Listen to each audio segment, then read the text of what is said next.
11 बजे से संपूर्ण देश में संपूर्ण लॉकडाउन होने जा रहा है।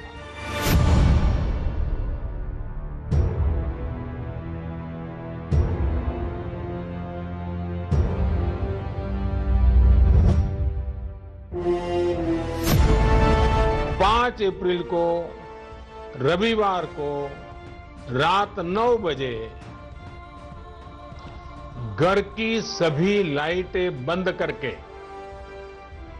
घर के दरवाजे पर या बालकनी में खड़े रहकर 9 मिनट के लिए मोमबत्ती, दिया, टॉर्च या मोबाइल की फ्लैशलाइट जलाएं। सारे सुझावों को ध्यान में रखते हुए ये तय किया गया है कि भारत में लॉकडाउन को अब 3 मई तक और बढ़ाना पड़ेगा। महीना 1.5 महीना पहले कई देश कोरोना संक्रमण के मामले में एक प्रकार से भारत के बराबर खड़े थे। आज उन देशों में भारत की तुलना में कोरोना के केसेस 25 से 30 गुना ज्यादा बढ़ गए हैं। अपने घरों को लौट जाए वरना आपके ऊपर लीगल एक्शन होगा।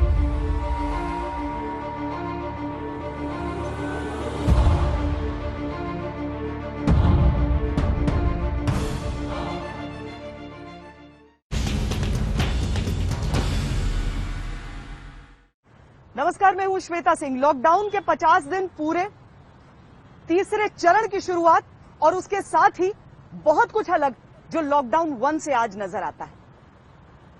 50 दिन पूरे होते होते किस तरीके से बदली है लॉकडाउन की ये तस्वीर, हिंदुस्तान की तस्वीर कैसे बदले हैं आंकड़े, कैसे लगी हैं लंबी लंबी लाइनें, कैसे चलने लगी हैं गाड़ियां, ये सारी चीजें आज हम आपको दिखाएं। पहले लॉकडाउन के कुछ ताले खुले। लॉकडाउन 3 जब शुरू हुआ तो गृह मंत्रालय ने इस मामले में राज्यों को आदेश दे दिया है। राज्य आपस में बातचीत कर रहे हैं, प्रोग्रामिंग कर रहे हैं, रेलवे की बुकिंग करा रहे हैं, बसों का इंतजाम कर रहे हैं और जैसे जैसे उन श्रमिकों को लाने का कोशिश की जा सकती है वो कर रहे हैं। और मैं आपके माध्यम से देश भर में ऐसे रुके हुए मजदूर भाइयों और बहनों को ये अनुरोध करना चाहता हूँ कि वो थोड़ा धैर्य रखें, संतोष रखें। जो जिस राज्य के रहने वाले हैं उस राज्य की सरकार और केंद्र सरकार चिंतित है और जैसे जैसे परिवहन की सुविधा हो रही है वैसे वैसे लाने का इंतजाम किया जा रहा है। कोई पैदल न चले। सियासत भी अब वापस पुराने रास्ते चले। पैसे की जरूरत आज है, माइग्रेंट्स को पैसा आज देना है, सपोर्ट आज देना है, गरीब लोगों को आज पैसा देना है और जो स्मॉल एंड मीडियम इंडस्ट्रीज हैं उनको आज मदद करनी है, कल नहीं, परसों नहीं, आज।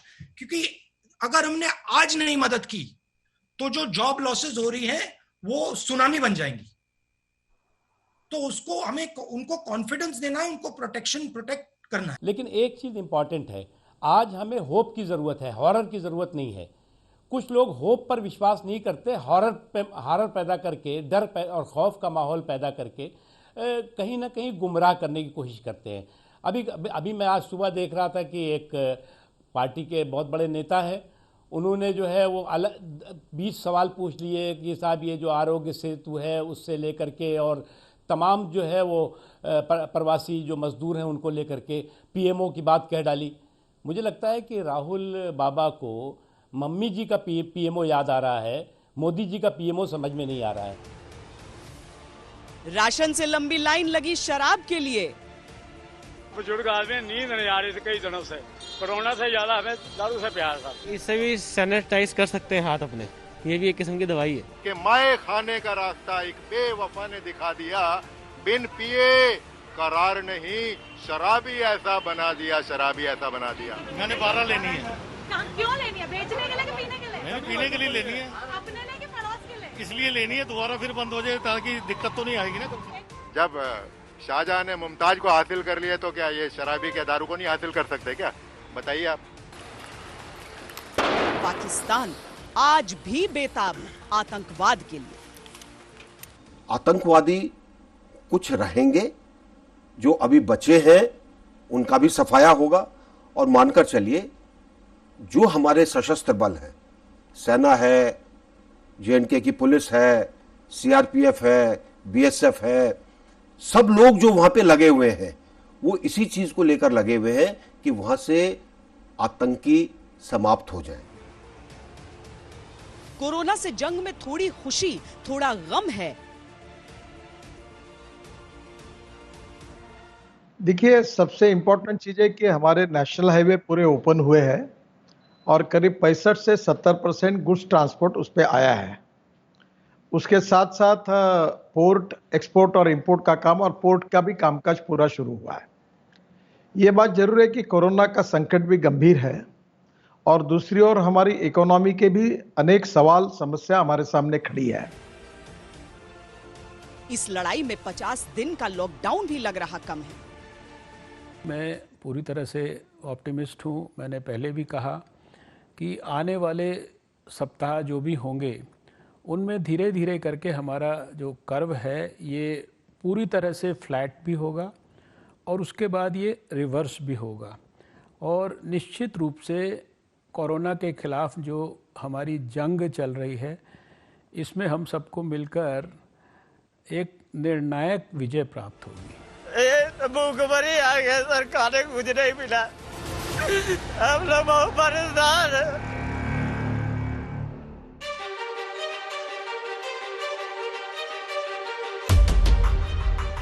50 दिन होते होते लॉकडाउन की कामयाबी, प्लानिंग और कमियों की टीस दिखाएंगे। हम आपको लॉकडाउन के अर्धशतक की कहानियां 25 दिखाएंगे। 50 दिन होते होते लॉकडाउन का बंद दरवाजा थोड़ा थोड़ा खुलने लगा है। राजनीति बहस और विमर्श के प्लेटफॉर्म पर आ चुकी है। कोरोना का खतरा अभी भी टला नहीं है, चिंताएं अब भी बाकी हैं। कोरोना वायरस के कारण कोई हमारी केंद्रीय योजनाओं में कोई रुकावट नहीं आई है। में थोड़ा समय गया है क्योंकि कंस्ट्रक्शन एक्टिविटी बंद रही है, पर अब कंस्ट्रक्शन एक्टिविटी भी काफी हद तक शुरू हो गई है। जो रोड कंस्ट्रक्शन तो ऑलरेडी ओपन अप हो गई है और बाकी जो प्रोजेक्ट्स हैं जहां पे लेबर करीब है उसी विसिनिटी में है, वहां पे भी कई जगह में काम शुरू हो गया है। तो मुझे पूरी उम्मीद है कि जैसे ही इकोनॉमिक एक्टिविटी खुलेगी, इसमें भी ये हाउसिंग प्रोजेक्ट्स में भी गति आएगी। हम लोग कोशिश कर रहे हैं कि जो हमारा हिस्सा है जीडीपी के अंदर, सड़क बनाने में, ट्रांसपोर्ट को जल्दी से जल्दी एक जगह से दूसरी जगह पहुंचाने में, कैसे उसको और सुचारू बनाया जाए, इन सब के अंदर इनके ऊपर हम लगे हुए हैं। हम बैठे ही नहीं हैं। और दूसरी चीज़ ये है कि हम कोशिश कर रहे हैं कि किस तरीके से आर्थिक स्थिति के अंदर इसका फ़र्क पड़े। आपने देखा होगा शुरू के अंदर सिर्फ आवश्यक सामग्री जारी थी, उसके बाद हमने ये भी कहा कि जो नॉन इसेंशियल्स हैं वो भी जा सकते हैं। हमने ये भी कहा कि वेयर हाउसेज भी खोल दीजिए। हमने कहा कि पोर्ट्स और एयरपोर्ट और दूसरी जगह पर जहाँ से सामान आता है वहाँ से भी उनको आगे करिए। अब जैसे जैसे उद्योग शुरू हो रहे हैं, उनकी जो जो ज़रूरतें बढ़ती जा रही हैं, उनको लेकर हम कोशिश कर रहे हैं कि सड़क परिवहन के माध्यम से आर्थिक स्थिति के अंदर फर्क आए। कि आज कोरोना की जो मारक क्षमता है, वो मारक क्षमता भारत में कमजोर हुई है। वो इसलिए हुई है कि तैयारियां पहले से ही थी, योजना पहले से थी और इस देश के 130-135 करोड़ लोगों का अपने नेता और नेतृत्व पर विश्वास था। और इसलिए चाहे वो जनता कर्फ्यू रहा हो, चाहे लॉकडाउन 1 रहा हो, लॉकडाउन 2 रहा हो या लॉकडाउन 3 रहा हो, पूरी मुस्तैदी के साथ बाय एंड लार्ज सबने उसका ईमानदारी के साथ पालन किया। पूरे जिंदगी एक तरीके से बदल गए हैं, जो हम new normal way of life हम कह सकते हैं। पहले जैसे थे वैसे रहने वाले नहीं हैं और हमको भी आदत डालना होगा कि अब जो नई ज़िंदगी है कोविड-19 के चलते, हमको दूसरे तरीके से, जैसे माहौल है उस तरीके से हमको पेश आना होगा। खेल को कैसे अट्रैक्टिव हम बना सकें, और स्टेडियम में जो भीड़ भाड़ होते हैं, जो वहाँ एक माहौल होता है, उस माहौल के बिना खेल को हम रोचक कैसे बना सकते हैं, उसके लिए भी हमको एक वर्किंग प्लान बनाना होगा। मैं अभी पूरा कह नहीं सकता हूँ क्योंकि इस वक्त कोविड पे हम ज़्यादा फोकस्ड है, इसलिए वो पूरा जो रोड मैप ड्रॉ नहीं कर पाया कि nature of the sporting events किस तरीके से होगा। लेकिन मान के चलिए कि निकट भविष्य तक स्टेडियम खचाखच भरा हुआ इस तरह का कोई संभावना नहीं लग रहा है।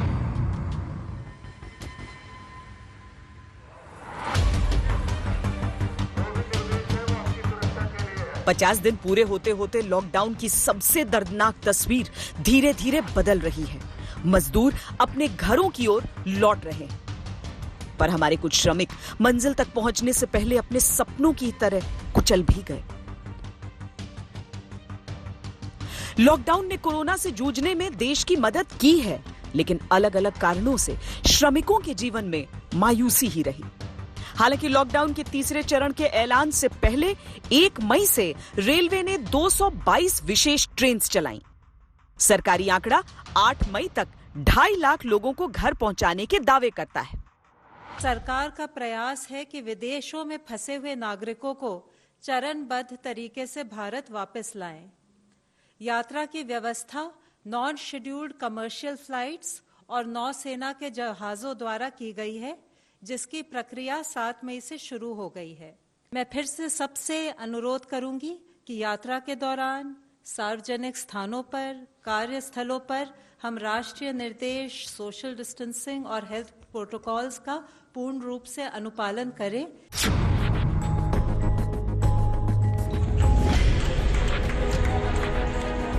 वोट कामगारों का भी होता है। जब ट्रेन से वो घर निकले तो टिकट पर राजनीति शुरू हो गई, या कहिए कि राजनीति का टिकट जमकर बंटा। रेल मंत्रालय घर वापस लौटने के लिए रेल यात्रा का किराया और स्पेशल चार्ज वसूल रहे हैं। उम्मीद थी कि दाम में आए हजारों करोड़ रुपए पर पहला अधिकार हमारे राष्ट्र निर्माताओं का होगा। कांग्रेस पार्टी ने निर्णय लिया कि हर प्रदेश में जरूरतमंद श्रमिक भाइयों और बहनों के घर लौटने की रेल यात्रा का खर्च उठाएंगे। दुख की बात है कि इस समय इस तरह की राजनीतिक बात की जा रही है। प्रधानमंत्री जी से ज़्यादा गरीबों के कल्याण के लिए सोचने वाला अभी तक तो मुझे लगता नहीं कि कोई दुनिया में कोई मसीहा पैदा हुआ है। 1,70,000 करोड़ रुपए उन्होंने तुरंत योजना घोषित की गरीबों के कल्याण के लिए। केंद्र ने कहा कि श्रमिकों के टिकट का 85% पैसा सरकार देगी, 15% राज्य सरकारें देंगी। कांग्रेस ने कहा पार्टी ही सारे पैसे दे देगी। फिर भी ऐसे मजदूरों की कमी नहीं रही जो टिकट और रसीद दिखाकर अपनी जेब से पैसे देने की बात कहते रहे। गलती किसने की, कहां की, ये तो पता करना ही होगा। ट्रेन का टिकट 505 रुपए भाड़ा ली गई है। तो सब लोगों के टिकट लगे जरा? सबकी टिकट है सर। हम नडियाद से और जा रहे हैं बलिया जिला, यानी यूपी बलिया जिला सर। कितना टिकट लिया आपने? हाँ टिकट लिया था सर। 690 का टिकट था सर, जिसमें 55 रुपया वापस हुआ है सर, और खाना का पैकेज मिला है और एक पानी की बोतल मिली है सर।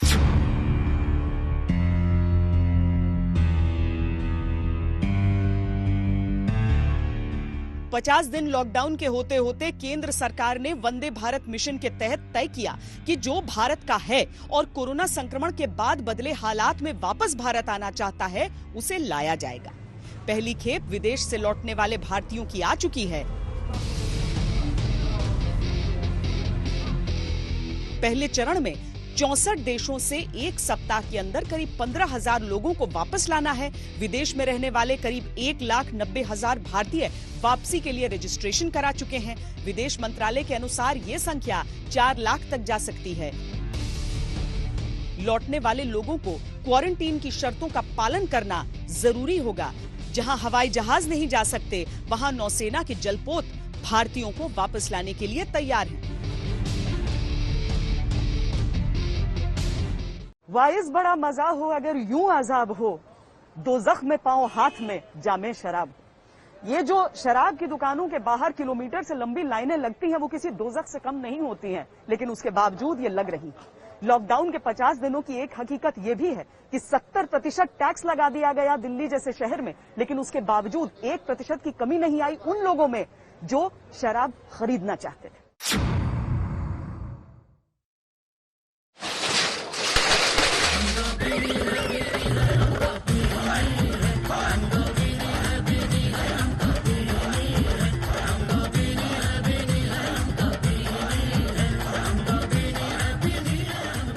लॉकडाउन के तीसरे चरण के पहले दिन से शराब की दुकानों को खुलने की छूट मिली, तो जहां जहां दुकानें हैं वहां वहां शराब के दीवाने टूट पड़े।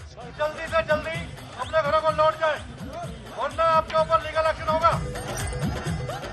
कोई सुबह 4 बजे से लाइन में लग गया, कोई रात से ही तैयार था, कोई लौट लौट के फिर से लाइन में लगा। कोरोना के खौफ पर पीने वालों के तर्क भारी पड़े।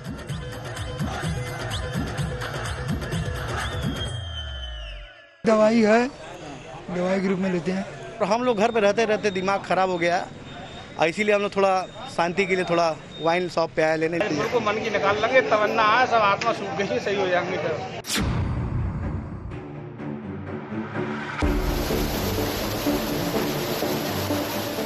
देखिए ये तस्वीर, ओलों की मार से छाते तक डगमगा रहे हैं, लेकिन मजाल है जो शराब पीने का संकल्प टस से मस हो जाए। अब दिल शराब के लिए डोले तो क्या करेगी बारिश और क्या करेंगे ओले। तस्वीर नैनीताल से आई, जहां शराब की अद्भुत दीवानगी दिखी।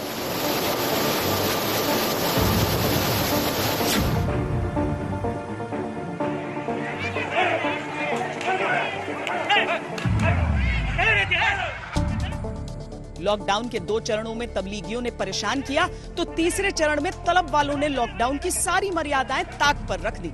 पुलिस लाठी चलाकर उन्हें लॉकडाउन और सोशल डिस्टेंसिंग का सबक फिर याद कराती रही, लेकिन दिल्ली से कोलकाता, यूपी से छत्तीसगढ़, हर जगह पुलिस और पब्लिक के बीच लाठी और शराब घूमती रही।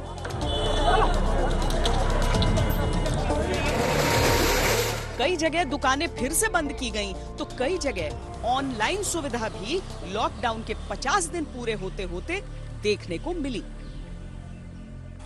होम डिलीवरी जो स्टार्ट हुआ है लीकर का, ये बहुत अच्छा है, बिकॉज हम जो लोग ओकेजनली ड्रिंक करते हैं उन लोगों के लिए तो बहुत ही अच्छी चीज़ है। ये स्टेप कहीं ना कहीं अच्छा है, बिकॉज हम लोगों के लिए, हम लोगों को लीकर भी मिल रहा है अपने घर पर, और हम सोशल डिस्टेंसिंग भी मेंटेन कर पा रहे हैं। ये एक अच्छा इनिशिएटिव है उन लोगों के लिए जो ड्रिंकिंग पसंद करते हैं, इससे सोशल डिस्टेंसिंग मेंटेन होगा। लॉकडाउन के 50 दिनों में अलग अलग तरह की सुविधाओं को बढ़ाना, अस्पतालों को तैयार करना, ये सारी चीजें हुई हैं, लेकिन इसके साथ ही आंकड़ों में जो परिवर्तन आया है वो क्या संकेत दे रहे हैं, ये भी एक बड़ा सवाल है। किस तरीके से वो राज्य जो अभी तक उस सूची में ही नहीं थे, वहां पर कोरोना संक्रमितों की संख्या बढ़ती जा रही है।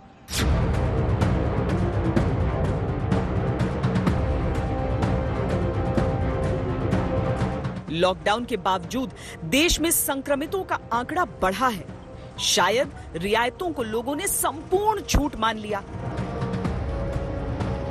ये सच है कि लॉकडाउन हमेशा के लिए जारी नहीं रह सकता।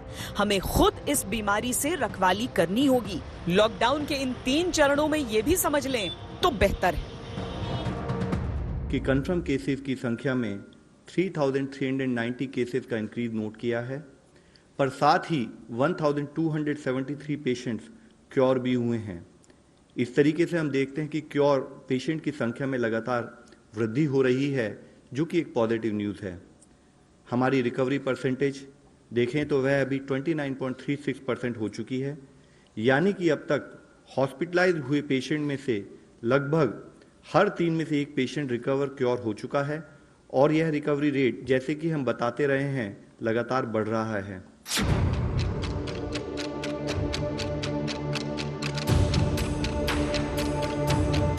लॉकडाउन के 50 दिन पूरे होने से पहले ही ये सवाल केंद्रीय राजनीति में सामने आ गए। दिल्ली और मुंबई, एक देश की राजधानी, दूसरी आर्थिक राजधानी। लॉकडाउन के 50 दिन होते होते इन दोनों राज्यों में संक्रमण की रफ्तार ने चिंता की एक लकीर भी खींच दी। दिल्ली में 6,318 संक्रमण के केस सामने आ चुके हैं। 68 व्यक्तियों की जान जा चुकी है। मुंबई की स्थिति पूरे देश में इस समय परेशान करने वाली है। अकेले मुंबई में 12,142 कोरोना पॉजिटिव पाए जा चुके हैं, जबकि 462 लोगों की मृत्यु हो गई है। मुंबई में 2,646 कंटेनमेंट जोन बनाए जा चुके हैं। अगर सिर्फ दिल्ली और मुंबई के ही आंकड़े जोड़ दें तो ये पूरे देश के कुल संक्रमण का 30.94% यानी लगभग 31% बैठता है। पूरे देश में इस समय 59,662 लोग कोरोना से संक्रमित हैं, जिसमें मुंबई समेत अकेले महाराष्ट्र में 19,063 मामले हैं। इसके अलावा गुजरात के अहमदाबाद में भी संक्रमण की जो रफ्तार है वो मुश्किल हालात की ओर संकेत कर रही है।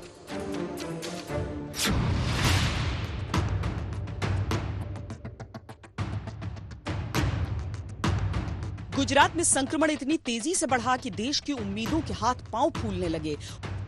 उसी तरह अब पश्चिम बंगाल देश की नई चिंता है। पश्चिम बंगाल में मौत की दर देश में इस समय बहुत अधिक है। उस पर मुश्किल ये कि बंगाल और केंद्र के बीच कोरोना की इस लड़ाई पर भी खींचतान है। ममता बनर्जी झूठ बोलती है, उसका पूरा प्रशासन झूठ बोलता है, चीफ सेक्रेटरी झूठ बोलता है। चीफ सेक्रेटरी के ऊपर ये तथ्य छिपाने के लिए उसके अगेंस्ट में मामला करना होगा हम लोग को। पश्चिम बंगाल में जो शासन तंत्र चल रहा है और जहां कोविड-19 का पूरा सिस्टम फेलियर हो चुका है, इस सिस्टम को के लिए आज उसको कार्य करना बाध्य हो गया।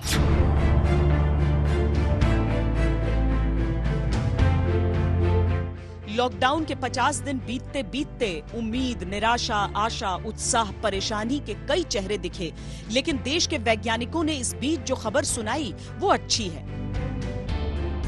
देश में इस समय 30 से अधिक वैक्सीन रिसर्च के अलग अलग चरणों में पहुंच चुके हैं। कुछ रिसर्चर्स ट्रायल के लिए तैयार हैं तो कुछ अगले महीने तक इसके लिए तैयार हो जाएंगे। इसके साथ ही कोरोना से लड़ने वाली 5 दवाएं अंतिम चरण में पहुंच चुकी हैं। प्रधानमंत्री मोदी ने इसकी समीक्षा की है और हर संभव मदद का भरोसा दिया है। वैक्सीन ट्रायल्स तो काफी शुरू हो चुके हैं भारत में। आज हमारा CSR का निमिटली नाम का प्रोग्राम है, new millennium Indian technology leadership initiative. उसमें भी हम लोगों ने एक प्रोजेक्ट उसमें फंड किया हुआ है भारत बायोटेक के साथ, कि जो लोग इससे सुधर चुके हैं कोरोना से, उनके बॉडी में जो एंटीबॉडीज होती है उनको यूज करके वैक्सीन कर सकते हैं कि नहीं। तो एक हम लोगों ने भी फंड किया हुआ है ऐसा एक प्रोग्राम। भारत ने विषम से विषम परिस्थितियों में जो अपनी स्वास्थ्य के क्षेत्र में काबिलियत है उसको सिद्ध करके दिखाया है। जब दुनिया के 60% पोलियोग्रस्त बच्चे केवल भारत में ही होते थे, तब हमने भारत से पोलियो जैसी बीमारी को जड़ से समाप्त करके दिखाया। हमने चेचक को भी भारत से दुनिया की तरह समाप्त करके दिखाया।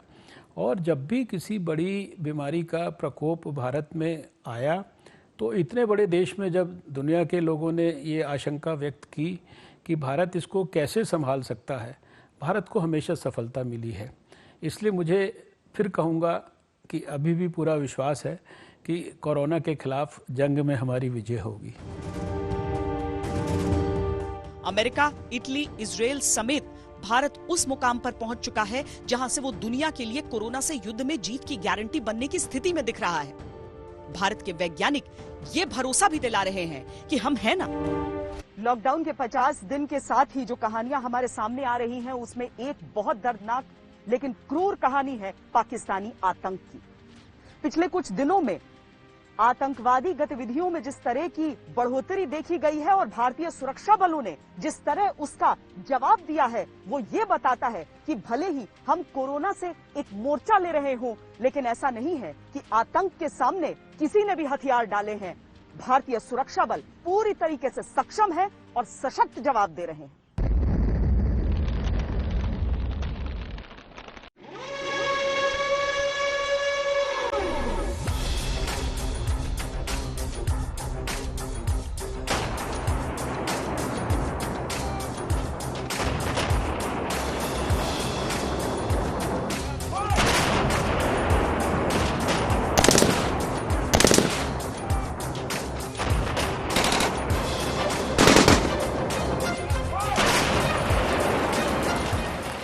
नायकू मिट्टी में मिल गया। इसके साथ इसके जैसे तमाम दुश्मनों को सीधे यमलोक पहुंचाया जा रहा।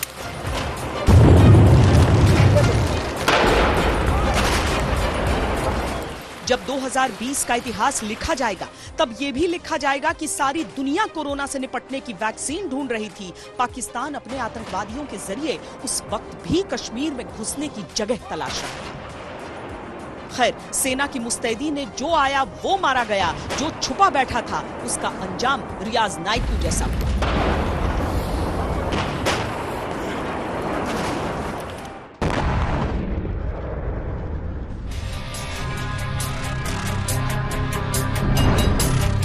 लेकिन लॉकडाउन के 50 दिन होते होते आतंकी घटनाएं भी तेजी से बढ़ी।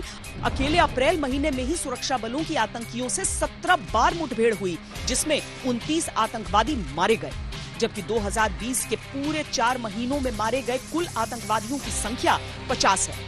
मई में हंदवाड़ा में जिस तरह कर्नल और मेजर सहित 5 सैनिक और अगले ही दिन 3 सीआरपीएफ जवान वीरगति को प्राप्त हुए, वो चिंताजनक जरूर है। Some people are busy spreading other deadly viruses such as terrorism, such as fake news and doctored videos to divide communities and countries.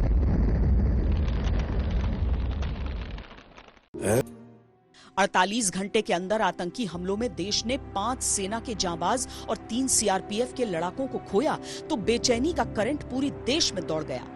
वो व्याकुलता और प्रतिशोध का भाव सबके दिलों में अब भी है। जयपुर के शहीद कर्नल आशुतोष शर्मा, पंचकुला के शहीद मेजर अनुज सूद, मानसा के शहीद राजेश कुमार, यूपी के शहीद अश्विनी यादव, नाम गिनते या तस्वीरें याद करते आंखें धुंधला जाती हैं। गर्व तो होता है, लेकिन इस आक्रोश के जाते वो तस्वीर भी दिखाई कि वो क्या बात होती है कि कोई सैनिक देश के लिए, अपने कर्तव्य के लिए जान देने से हिचकिचाता नहीं। कहां से लेकर आता है वो हौसला जो रणभूमि में डगमगा याद आए हमारी तो रोना नहीं, तुमको आजादी का रंग लगा के। अगर जो भी आशु ने किया है कल, वो आशु की चॉइस थी, वो आशु का डिसीजन था, and we have to honour his decision. लगा के चले। अपने सीनियर्स का कोई दी हुई रिस्पॉन्सिबिलिटी हो, ऑफिशियल वर्क हो, पेपर वर्क हो, पीछे तो किसी चीज़ में हटना सीखा ही नहीं था। बहुत ज़्यादा हमेशा हर किसी से यही बोलते थे, मुझे मेरे जवान, मेरे ऑफिसर्स, मेरे बच्चे हैं, मुझे वो सुरक्षित चाहिए। बस हमेशा यही होता था कि कहीं इनको कुछ ना हो जाए, कहीं इनको कुछ ना हो जाए। इसी वजह से हर ऑपरेशन में अपने आप को आगे रखते थे।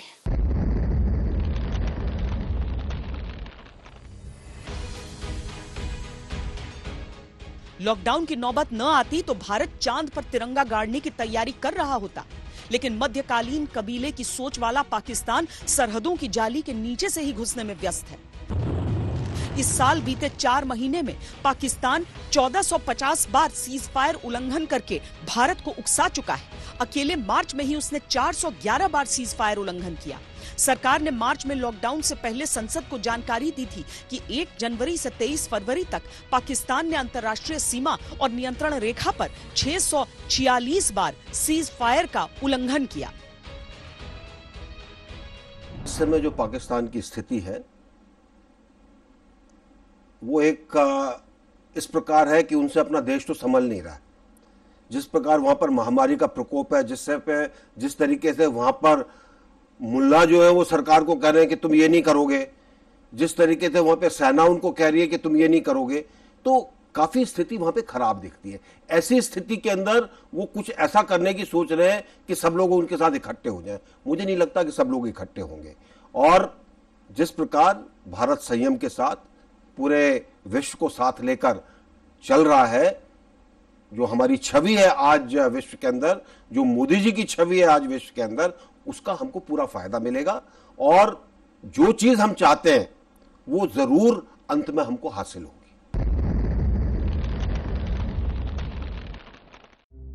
50 दिन पूरे होते होते एक चिंता जो बढ़ रही है वो ये कि कोरोना वायरस की घुसपैठ हमारे सुरक्षा बलों में बढ़ रही है। नजर आने वाले दुश्मन को पलक झपकते ढेर कर सकते हैं, लेकिन वायरस अदृश्य दुश्मन है। वो न जाने कैसे कब घुसपैठ कर गया पता नहीं चला। लॉकडाउन के 50 दिन पूरे होते होते सुरक्षा बलों के संक्रमित होने की ये तस्वीर बहुत चिंताजनक है। अलग अलग जो रियायतें दी गई उसके तहत जो अकेली दुकानें, स्टैंड अलोन दुकानें थी वो तो खोली गई, लेकिन जो मार्केट प्लेस थे, बाजार थे, वहां की ऐसे दुकानों को बंद ही रखने का फैसला किया गया। उद्योगों को खोला गया लेकिन पूरी कैपेसिटी पर नहीं खोला गया। पर 50 दिन लॉकडाउन के पूरे होते होते ये भी नजर आया कि किस तरीके से जान बचाने के साथ साथ जहान बचाने को भी उतनी ही इंपॉर्टेंस दी जा रही है।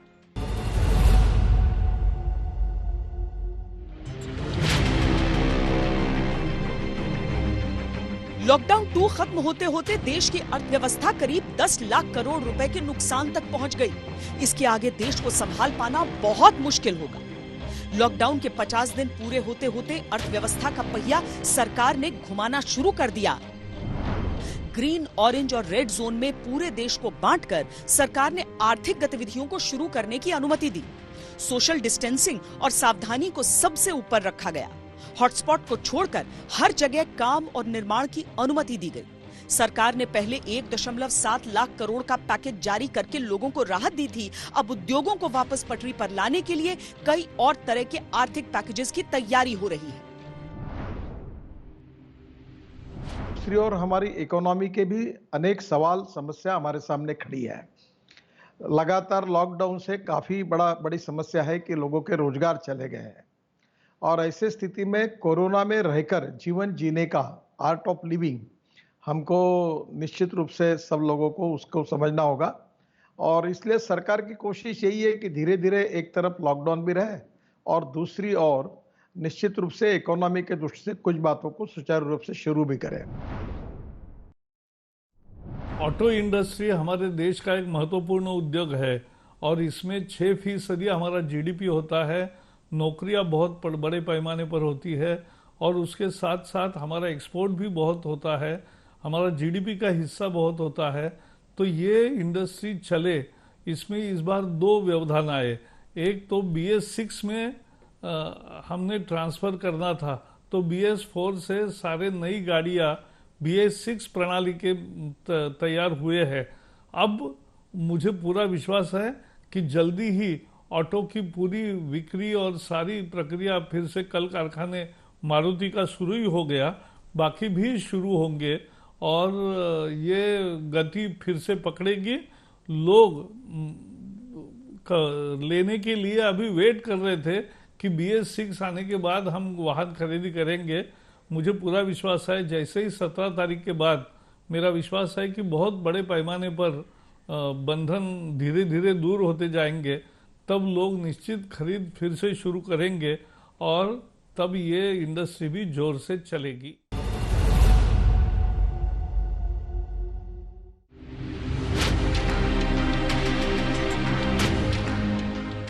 लॉकडाउन 17 मई तक है, लेकिन उसके बाद सरकार क्या करेगी, कैसे करेगी, कब तक करेगी? लॉकडाउन के 50 दिन पूरे होते होते ये सवाल केंद्रीय राजनीति में सामने आ गए।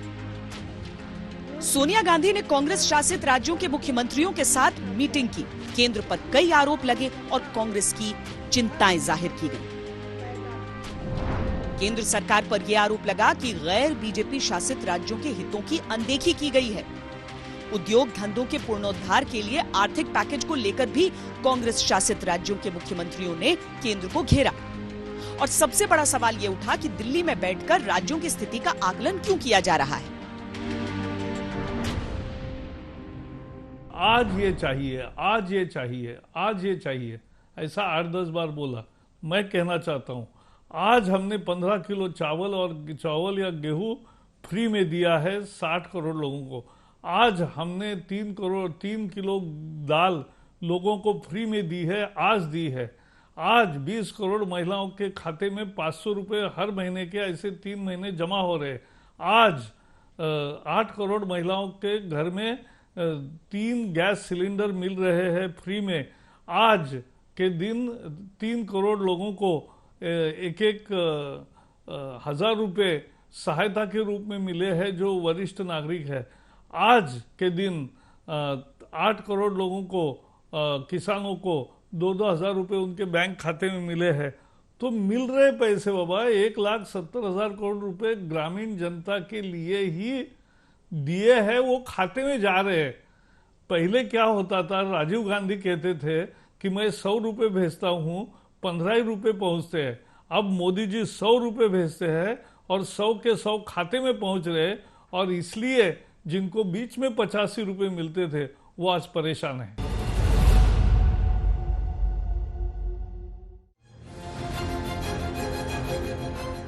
लॉकडाउन के 50 दिन पूरे होते होते कांग्रेस के पूर्व अध्यक्ष राहुल गांधी का टीवी एंकर जैसा अवतार भी सामने आया। Hello, good morning, how are you? I'm well, nice to see you. Likewise.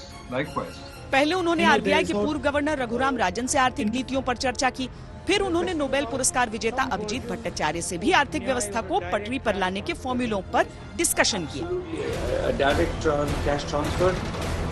Now we have going to have a bigger demand problem. Every second lost is actually damaging. Large numbers of people who don't have ration cards. There's an argument being made, just hand out what is in the godowns because it's going to get more and more full as the harvests come in. So just move aggressively on that. What do you think of that? We in fact wrote an op-ed with Raghu, Rajan and Amartya Sen saying literally that, which is hand out temporary ration cards to anybody who wants one.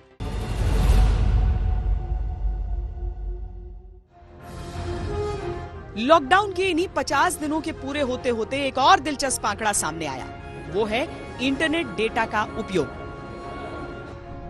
दूरसंचार विभाग की report के अनुसार 22 मार्च से 28 मार्च के बीच भारत में 3,07,963 TB data इस्तेमाल किया गया। इसे 307 पीबी यानी पेटाबाइट्स भी कहा जा सकता है। 21 मार्च यानी जनता कर्फ्यू वाले दिन से ये खपत 9% अधिक थी। इसी तरह 5 अप्रैल से 11 अप्रैल के बीच ये खपत 300 पीबी तक बनी रही। आज मुझे आपको बताते हुए खुशी हो रही है कि भारत के आईटी कंपनियों का 85% काम घरों से हो रहा है। भारत आईटी के क्षेत्र में बहुत बड़ा बैक हैंड ऑफिस है। जियो फेंसिंग कि जो लोग आइसोलेशन में हैं, अगर वो अपने आइसोलेशन से बाहर जाते हैं तो हम उनको ट्रेस करके सरकार को बताते हैं कि देखिए ये नहीं है, इनकी चिंता करिए। दूसरे, कोविड सावधान। कोविड सावधान क्या है? हम लोगों ने बल्क मैसेजिंग करने की कोशिश की कि एक टारगेटेड इलाके में अगर लोगों को जाना चाहिए, आप ये सावधानी करें, ये देखें, ये खतरनाक इलाका है। अब तक आपको जानकर खुशी होगी 14 प्रदेश लगभग 21.5 करोड़ बल्क मैसेजिंग भेज चुके हैं। 50 दिन के पास पहुंचते ही ये चर्चा भी बहुत जोरों से शुरू हो गई कि एग्जिट प्लान आखिर क्या हो हिंदुस्तान का, यानी कि लॉकडाउन 1, 2, 3, लेकिन उसके आगे क्या? राजनीति एक तरफ है, लेकिन अर्थव्यवस्था के लिए, जिंदगी के पटरी पर लौटने के लिए एग्जिट प्लान भी बहुत जरूरी है।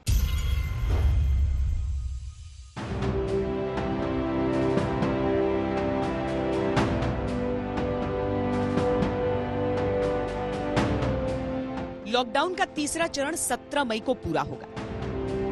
कांग्रेस का सवाल यह है कि अगर ये उस दिन पूरी तरह खत्म हुआ तो उसके बाद किन योजनाओं पर काम किया जाएगा।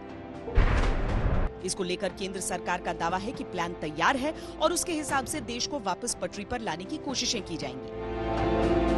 50 दिन पूरा होते होते ये चर्चा भी शुरू हो चुकी है। सरकार की कोशिश यही है कि धीरे धीरे एक तरफ लॉकडाउन भी रहे और दूसरी ओर निश्चित रूप से इकोनॉमी के दृष्टि से कुछ बातों को सुचारू रूप से शुरू भी करें।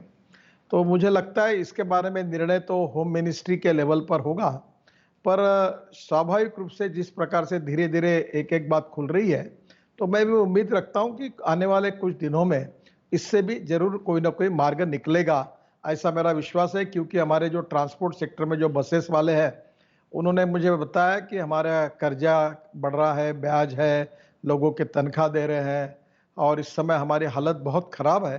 तो मैंने उनको कहा कि जल्दी जल्दी हम कोशिश करेंगे कि इसमें आपको कैसे रिलीफ मिले। तो निश्चित रूप से इसकी कोशिश हम जरूर करेंगे।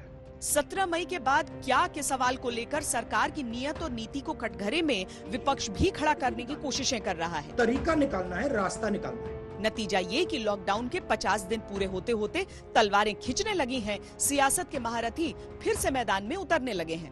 लॉकडाउन जरूरी हो सकता है, लेकिन जिस तरह से लागू किया गया वो भी केवल कुछ घंटों के सूचना पर, उसने आम जनता को भारी दिक्कतें पैदा कर दी।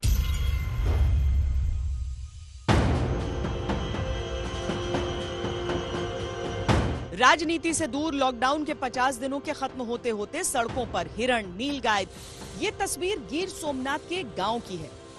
बड़ी मुश्किल से इस शेर को वन विभाग ने रेस्क्यू किया।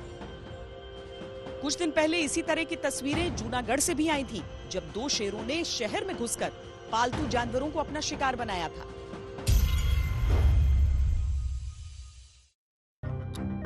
फिक्र है बुजुर्गों की, बच्चों की, कोई घर नहीं आता, दोस्तों को भींच लेने को तरसते हैं बाजू, डर लगता है ना। पर उम्मीदों के रोशनदान अब भी खुले हैं। मुश्किल समय है पर साथ हम खड़े हैं, आपके परिवार का सदस्य आज तक। और 50 दिन पूरे होते होते आज तक ने फिर यह साबित किया कि लॉकडाउन का आपका सच्चा साथी आज तक ही है। खबर के लिए आप लोग सिर्फ और सिर्फ एक ही नाम पर कर रहे हैं भरोसा। दर्शकों की संख्या लगातार बढ़ रही है और न्यूज ही नहीं, हर टीवी चैनल से अधिक दर्शक हमसे जुड़ रहे हैं। आपका बहुत बहुत आभार। आज तक ने किया सभी टीवी चैनलों को चारों खाने चित। लॉकडाउन हफ्तों में भी सभी न्यूज, जीईसी, मूवी और स्पोर्ट्स चैनलों को पीछे छोड़ा। 35 करोड़ दर्शक और सिर्फ एक चैनल, आज तक, कोई नहीं दूर दूर तक। लॉकडाउन के 50 दिन एक पड़ाव है, लेकिन आंकड़े बताते हैं कि ये संघर्ष अभी जारी है। अभी के लिए इतना ही। कैमरा पर्सन सैयद मोहसिन के साथ मुझे दीजिए इजाजत।